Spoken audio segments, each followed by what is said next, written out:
Before I've been doing very long videos, what do you need to do, how do you need to prepare for events. Now I find the sweet spot, cutting all the fluff, and now we're talking just business. If you need companies attending, I'm gonna leave all, by the way, I'm gonna leave all of these links below in the description. So I prepared for you the list of companies attending.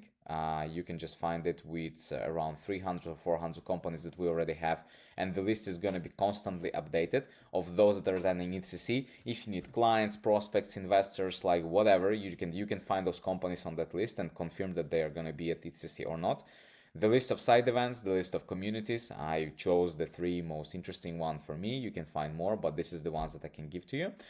Speakers, just find the speakers and maybe get in touch with them. You can do this using the data that they have for the speakers on the website, or you can use Enrich when it's going to be more automated and more bulk and more convenient. And the last thing is going to be the webinar. If you're a complete zero, you don't know how to prepare for event, you don't know where to find contacts, you don't know how to schedule meetings up front, and you don't know anything of this, do watch the webinar. It's going to be the best 70 minutes that you can invest into upgrading your conferencing skills.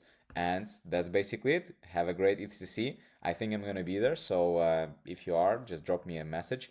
Click like and subscribe on the button, and I'm going to leave my contact details below if you want to get in touch. And Web3 Says Gym, we also have a community, so if you want to meet other members, there's going to be a big community of people that will be able to connect with. So thank you so much. See you in the next video. Bye bye. Where is that?